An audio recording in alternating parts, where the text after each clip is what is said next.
سوال نمبر 21 ہے، زمان کا اوکاڑا سے پوچھتے ہیں کہ امام حسین علیہ السلام نے یزید کے خلاف جہاد کیوں کیا جبکہ وہ ٹیکس دیتا تھا اور وہاں کا سیزن تھا؟ تو یزید جانتا اور اللہ جانتا ہے۔ حضرت حسین علیہ السلام نے جہاد نہیں کیا، حسین علیہ السلام نے پولیٹیکل سٹرگل کے لیے وہاں جا رہے تھے اور راستے میں انہوں نے ان کے اوپر جنگ مسلط کی تھی۔ حسین علیہ السلام کو یزید سے لڑنے نہیں جا رہے تھے، وہ تو جا رہے تھے کوفہ۔ ایون انہوں نے راستہ بھی بدلا، یہ جو اکثر ناصبی بھی کہہ رہے ہوتے ہیں نہیں اس طرف سے کیوں جا رہے تھے، وہ اس لیے جا رہے تھے کہ انہیں خطرہ تھا کہ راستے میں یزیدی فوج انہیں روک نہ لے۔ وہ چاہتے تھے کہ وہ دوسرے راستے سے کسی طریقے سے کوفے پہنچنے میں کامیاب ہو جائے اور وہاں سے جا کے پولیٹیکل سٹرگل کریں۔ تو دوسری بات، یزید کی تو حکومت اسٹیبلش ہی نہیں ہوئی تھی، وہ تو تلوار کے زور کے اوپر مسلط کیا گیا تھا، تو اس کا کوئی اس کے ساتھ لینا دینا نہیں ہے۔ وہ اصل میں اس کو ریلیٹ کر رہے تھے کہ جی انجینئر صاحب جو ہے وہ جہاد سے روک رہے ہیں۔ میں نے تو کبھی جہاد سے نہیں روکا، اللہ معافی دے، میں نے جہنم میں جانا ہے جہاد سے کسی کو روک کے؟ میں تو بتا رہا ہوں کہ کس نے کس لیول کا جہاد کرنا ہے۔ ہر بندے نے ہر لیول کا جہاد نہیں کرنا، ورنہ مجھ سے پھکا لے لیں کہ جنگ قادسیہ اور یرموک میں حضرت عمر خود کیوں نہیں گئے ہیں؟ فوج بھیجی ہے نا۔ باقی سینئر صاحب بھی مدینہ شریف میں تھے، حضرت علی بھی اور اس طریقے سے حضرت عثمان بھی، عبد الرحمن بن عوف بھی، وہ بھی تو نہیں گئے کیونکہ ان کی ڈیوٹی وہ والی تھی جو وہ کر رہے تھے۔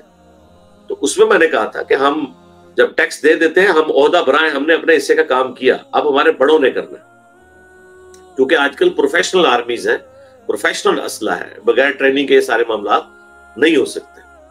تو باقی میرے بھائی میں نے کسی کو روکا نہیں، آپ جائیں۔ یہاں پہ بھی لوگ نمبر ٹانگنے کے لیے اور وی لاگس بنا رہے ہیں کہ جی وہ بارڈر کھول دو جی، بارڈر کھول دو جی، ہم نے وہاں جانا ہے۔ بھائی بارڈر کیوں کھلوا رہے ہیں؟ آپ خود کھول کے چلے جائیں نا۔ جب آپ لوگ آگے فیض آباد میں دھرنے دیتے ہیں تو اس وقت حکومت سے پوچھ کے آ رہے ہوتے ہیں آپ لوگ؟ آئے نہیں تو دھرنے دیں جس طرح پہلے دیا کرتے تھے، کسی نے روکا ہوا ہے آپ کو؟ یہاں آگے دھرنا دیں، جب تک بارڈر نہیں کھولتے آپ یہاں دھرنا دیں۔ ابھی تماشے لگائے ہوئے ہیں، نمبر ٹانگ رہے ہیں، کوئی لینا دینا نہیں ہے۔ میں نے کب روکا آپ کو؟ جاؤ یار۔ میں تو بلکہ آرمی چیف سے ریکویسٹ کروں گا، یہ بڑا نادر موقع ہے، ان سارے مولویوں کو بحری جہاز میں بٹھائیں اور میڈیٹرینین سی میں بھیجیں، یہ اپنے ڈنڈے لے کے جائیں اور بلائیں اپنے بزرگوں کو جن کے اوپر تھا، جو نگاہیں مار کے کرتے تھے۔ بہت اچھی بات ہے۔ میں تو بلکہ مہم چلانی ہے آپ کے، یہ سارے مولویوں کو سوار کر کے نا بھیجیں ان کو۔ سوال نمبر 18 ہے، ریان کا ملتان سے پوچھتے ہیں کہ لوگ اعتراض کرتے ہیں کہ خوارج نے خود قرآن پڑھا تھا اور وہ گمراہ ہو گئے تھے، تو اس اعتراض کا کیا جواب دیں ان کو؟ ریان بھائی اس کے اوپر میری آپ ویڈیو دیکھ لیں، میں نے آپ کو پہلے بھی کہا تھا، لوگوں کو چھوڑیں، لوگ کیا کہتے ہیں۔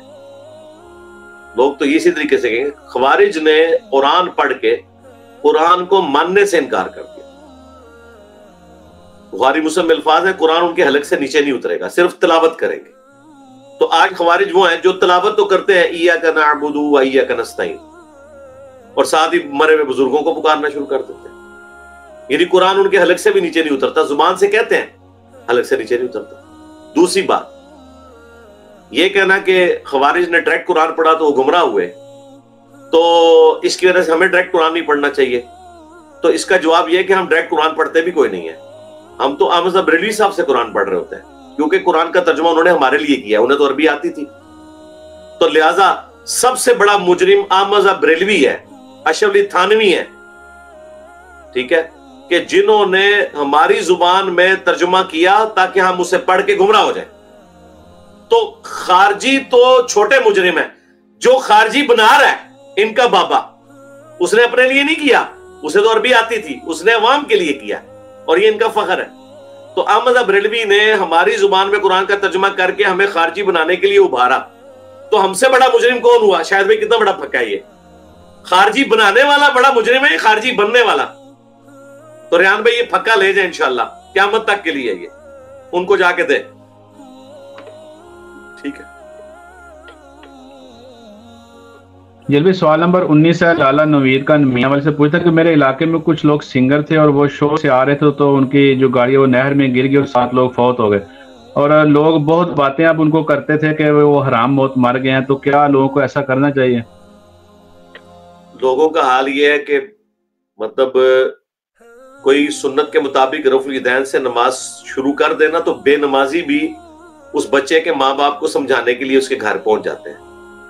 ان بغیرتوں سے پوچھو کہ تم لوگوں نے تو خود کبھی مسجد کا منہ نہیں دیکھا. اگر ایک بندہ سنت کے مطابق نماز پڑھ رہا ہے تو اس کے باپ کو اکسا رہے ہو اس کے خلاف، باپ کو بیٹے کے خلاف کر دیتے ہو، بیٹے کو باپ کے خلاف کر دیتے ہو، ظالموں، صرف سنت کے اوپر چلنے کی وجہ سے. تو اسی طریقے سے لوگوں کے اوپر کمنٹس پاس کرنا. اب یہ وہ لوگ کمنٹس پاس کر رہے ہوں گے جن سے اگر نماز سنے تو وہ بھی نہیں آتی ہو. میرے بھائی جو مر چکا اللہ کے پاس چلا گیا، آپ نے اسے گالی نہیں دینی، بس سیدھی سی بات ہے. یہ کہنا کہ جی وہ حرام موت مر گیا یا جہنمیوں کی موت مر گیا یا اس کے کرتوت ایسے تھے، اس کے اعمال اس کے ساتھ ہیں. ہاں اگر اس کے کسی عمل کی وجہ سے آپ افیکٹنگ ہوئے پھر تو آپ ضرور بات کریں، اگر آپ کو ذاتی طور پہ کوئی اس کی وجہ سے نقصان ہوا ہے. باقی وہ اللہ کے حضور خود جواب دے ہے. کسی کے بارے میں یہ بات نہیں کرنی چاہیے کہ وہ جہنم میں چلا گیا یا وہ حرام موت مر گیا. بالکل ایسی بات نہیں.